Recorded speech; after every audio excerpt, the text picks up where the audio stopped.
Part 1. You will hear a telephone conversation between a language student and an advisor. First, you have some time to look at questions 1 to 6.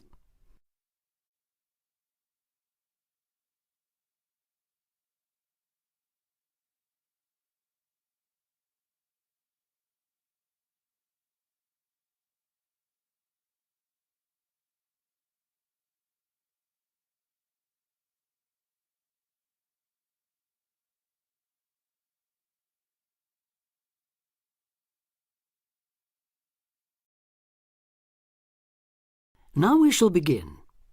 You should answer the questions as you listen because you will not hear the recording a second time. Listen carefully and answer questions 1 to 6. Homestay Language Learning, Lisa McDowell here. How can I help you? Hello, my name's Dan, Hello, Dan. and I'm going to be living with a family in Edinburgh for 3 months, so I'd like some advice on what to bring with me. I'm flying in via Singapore on the 15th. Right. Well, perhaps most important of all are your documents. Vaccination certificate, sponsor's letter, and the certifying letter from us for immigration. Yes, I've got all those in order, I think. What I'm really wondering about are money and clothes and things for my room. Personal effects, in other words. OK, let's start with cash. You'll already have money in your bank account here, of course, but make sure when you get here you have some cash on you. Pounds, that is, not euros or dollars. How much do you suggest? I'd say 50 as an absolute minimum. OK. Now, the next thing is which clothes to bring. What do you think? Well, as I'm sure you know, it can get pretty cold here, so you will need some warm clothing. There are shops near here that sell winter clothes quite cheaply, so you really don't need to bring much. Do make sure, though, that you have at least one thick sweater and a jacket with you when you arrive here. The temperature's likely to be a lot lower than in Singapore. Thanks for the warning. Now, something else I'm not sure about is whether to bring my computer. It's a laptop, so it won't take up much room. 2 problems. Firstly, it might not be compatible with the electricity supply in this country. And secondly, there's a risk of it getting broken in transit. Someone travelling here had hers smashed only last month. But surely I can carry it as hand luggage. Usually, yes, but because of all the tight security right now, you may have to check it in. So my advice is to leave yours at home. OK, I think I will. Is there anything else you'd advise against bringing? Well, you won't need household or cooking things. They'll all be provided. And importing food, of course, isn't allowed by customs, though I imagine you already knew that. Well, yes. But there are 1 or 2 things I'd suggest you find room for in your suitcase. Yes? Perhaps a few of your favourite cassettes or compact discs. Of course, you might be able to find them in the shops here, but then again, you might not. That's a good idea. Anything else? Yes, some photographs of people and places that are special to you could be nice. They can really make your room feel like home. It's just a thought. I'll see if I've got a few good ones. Before you hear the rest of the conversation, you have some time to look at questions 7 to 10.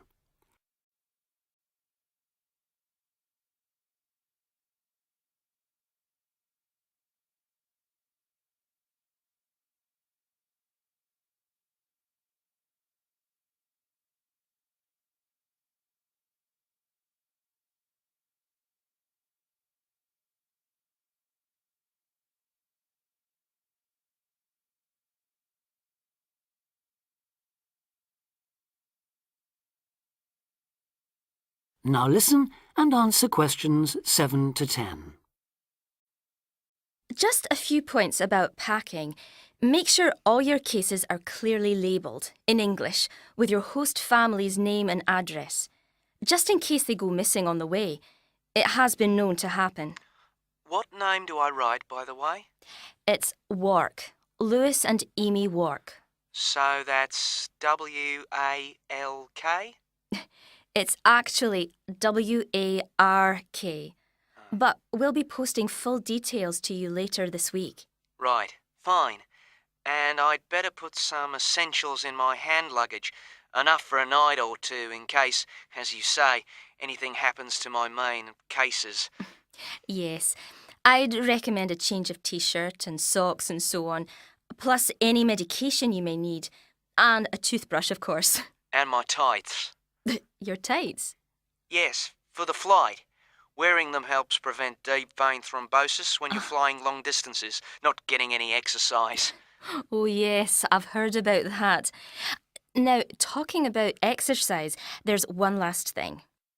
When you've packed your baggage, check you can carry it, all of it, at least 500 metres without any help. You may have to do that. Okay. Well, thanks for all your help. You've cleared up a lot of points. Oh, you're welcome. Have a safe journey, and we'll look forward to seeing you next month. Bye. Bye.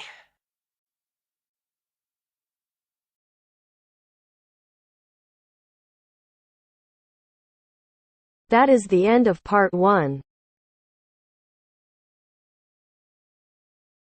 You now have half a minute to check your answers.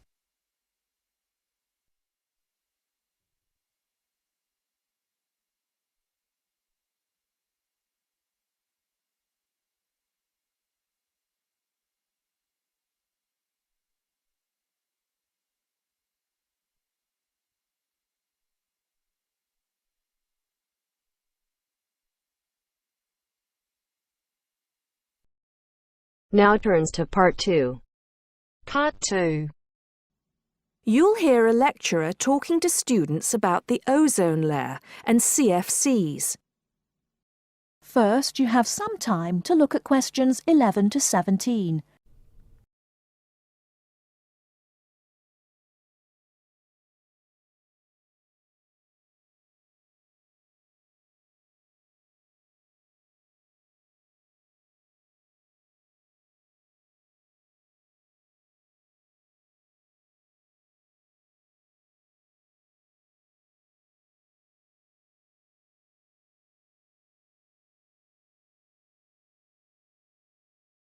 Now, listen carefully and answer questions 11 to 17.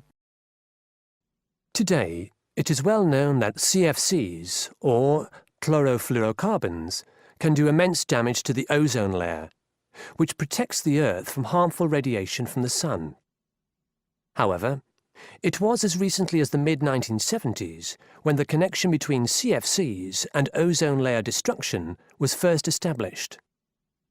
The story starts back in 1957, when James Lovelock invented the electron capture detector. This is a machine that can detect very small amounts of a chemical compound in the atmosphere. Indeed, using the machine, it was Lovelock who was the first person to detect the widespread presence of CFCs in the Earth's atmosphere. In 1973, Lovelock, on a research trip which he'd funded himself, measured the amount of CFCs in the atmosphere in the Arctic and in Antarctica, but unfortunately came to the wrong conclusion that CFCs are not harmful to the environment. Following on from this work, though, in 1974, Sherry Rowland and Mario Molina published the very first scientific paper on the connection between CFCs and ozone depletion. This quickly prompted the world's first ban on the use of CFCs, which was enacted in 1975 by the US state of Oregon. Further bans followed. In 1978, the United States and several European countries banned the use of CFCs in spray cans. CFCs were still allowed to be used, though, for refrigeration and in solvents.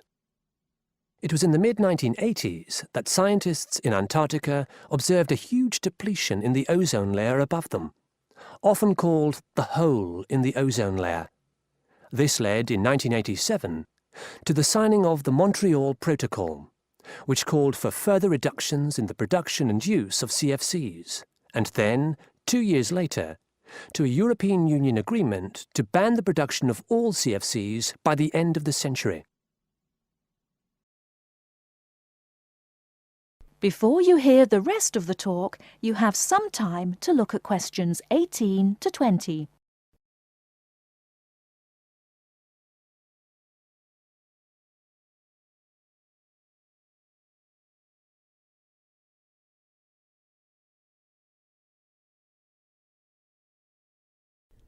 Now listen and answer questions 18 to 20. So why exactly are CFCs so harmful? One of the reasons CFCs were so popular in the production of solvents and refrigeration coolants is that they are unreactive. That is, they don't react easily or at all with other chemical compounds. It's this property, however, that also makes them dangerous. Because they are unreactive, it's very difficult for them to be broken down. This gives them a long lifespan, more than 100 years in some cases, and allows them to rise into the upper levels of the atmosphere, the stratosphere, unchanged. There, ultraviolet radiation from the sun starts to break them down, freeing the chlorine atoms from the CFCs. It's this chlorine that helps destroy the ozone layer.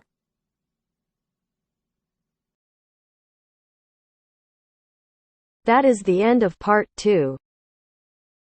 You now have half a minute to check your answers.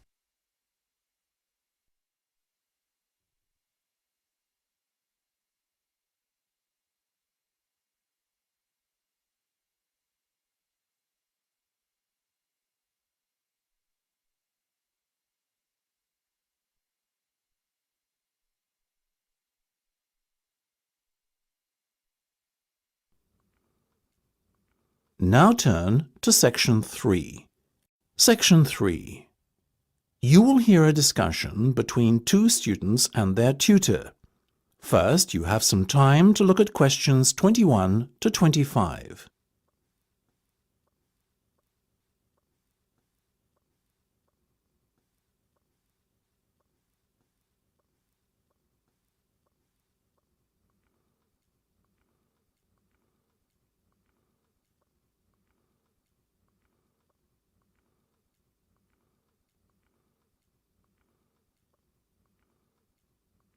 Now listen carefully and answer questions 21 to 25.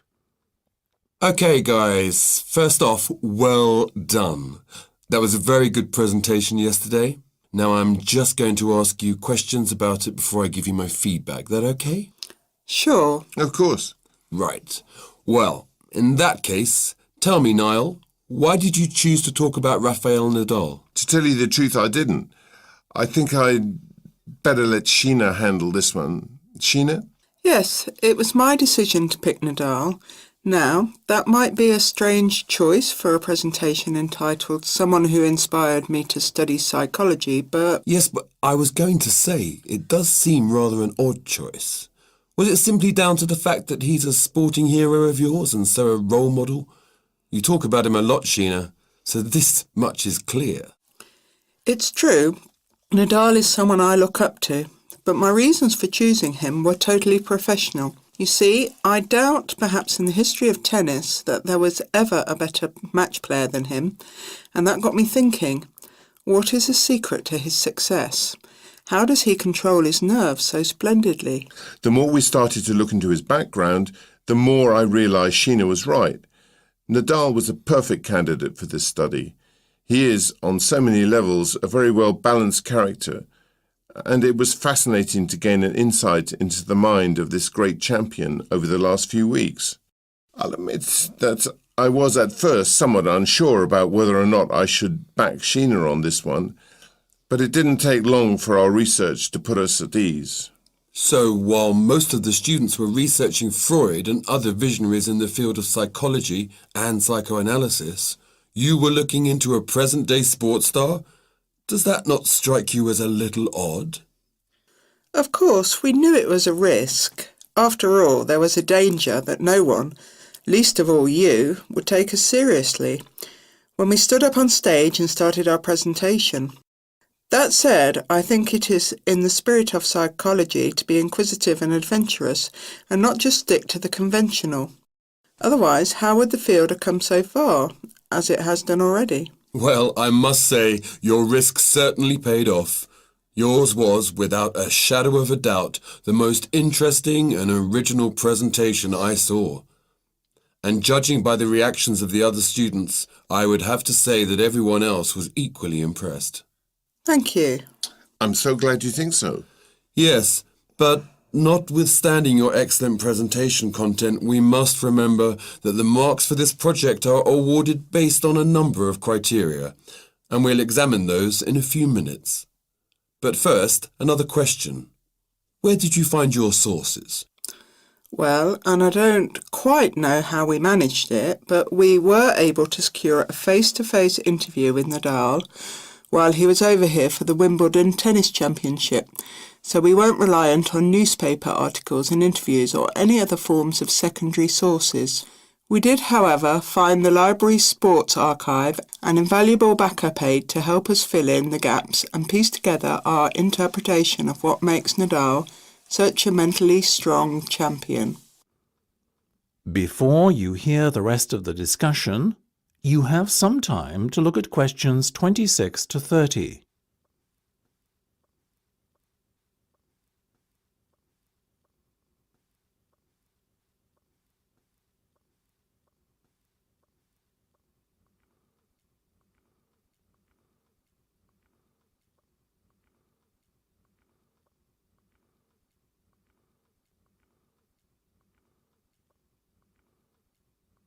Now listen and answer questions 26 to 30. Okay, well, as I said, congratulations again for your excellent work. Now it's time for my feedback. The first area where marks were awarded is in your use of equipment. I felt that had you not been a little too reliant on the overhead projector, and had you, for example, used the interactive whiteboard and audio equipment a little more effectively, you would have received top marks in this section. As things stand, though, your use of equipment was still very satisfactory. It's just a shame as it was an opportunity missed to score full points. The next area I was asked to assess is content. As you might have guessed, I simply can't fault you on that. Highly original work, so well done. As for your timing, I felt that the two of you were a little too over-rehearsed, so the presentation felt, at times, a little robotic. That said, again, it was very satisfactory, and you would get full points for effort. Sadly, though, there is such a thing as trying too hard, and that cost you top marks here, I'm afraid. Oh, I see. Right. What was particularly impressive, though, was the thick handout you'd prepared for everyone. I took it home to read through it afterwards, and it was very well written. But not alone that, it also enhanced my experience of the presentation itself on the day, as I was able to refer to the handout for further information on what was being discussed and to answer any questions I had. Very nice.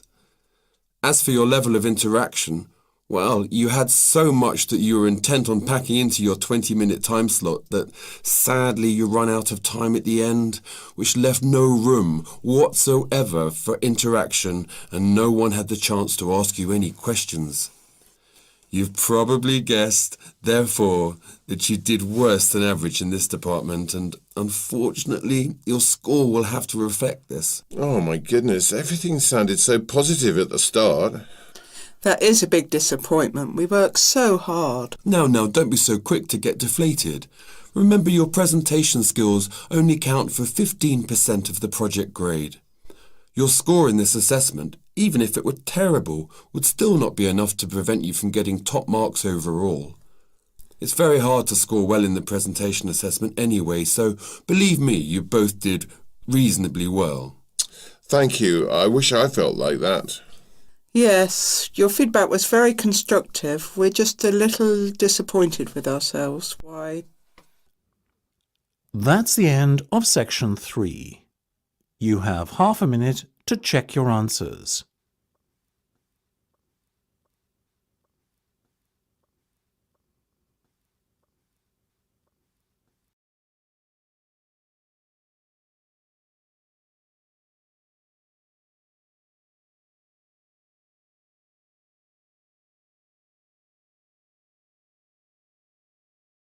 Now listen carefully and answer questions 31 to 40. Cheese is one of those foods that we tend to take for granted as always having been with us. And it's odd to think that someone somewhere must have discovered the process to make cheeses. That takes place today. In the studio to tell us all about it is Monica Maxwell. Today, we all know that the process of making cheeses takes place when microorganisms get into milk and bring about changes in its physical and biochemical structure. Well, obviously, we don't know who discovered the process, but it's thought that it came from Southwest Asia about 8,000 years ago. In the early time, there were mainly two types of cheeses. One of them was rather tasteless and bland, in the case of the so-called fresh cheeses, which are eaten immediately after the milk has coagulated. And another one was rough-tasting and salty, in the case of the ripened cheeses, which are made by adding salt to the soft fresh cheese and allowing other biochemical processes to continue so that a stronger taste and a more solid texture resulted. The ancient Romans changed all that.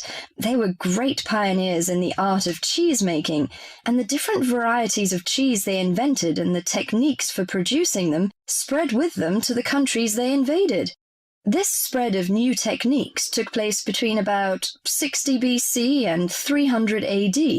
You can still trace their influence in the English word cheese, which comes ultimately from the Latin word Caseus, that's C-A-S-E-U-S.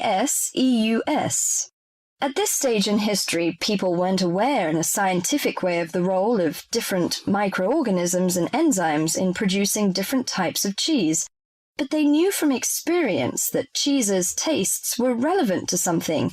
If you kept your milk or your pre-cheese mixture at a certain temperature or in a certain environment, things would turn out in a certain way. In the 19th century, with the increasing knowledge about microorganism, there came the next great step forward in cheese-making. Once it was known exactly which microorganism was involved in the different stages of producing a cheese and how the presence of different microorganisms affected the taste, it was possible to introduce them deliberately and to industrialize the process. Nowadays, cheese is made on a large scale in factories, although the small producer working from his dairy farm continued to exist and still exists today. Cheesemaking moved very much into the world of technology and industrial processes, although because the aim is still to produce something that people like to eat, there's still an important role for human judgment. People still go round tasting the young cheese at different stages to see how it's getting on, and may add a bit of this or that to improve the final taste. Whatever the scale of production, there is still room for the development of art alongside the technology. That is the end of part 4. You now have half a minute to check your answers.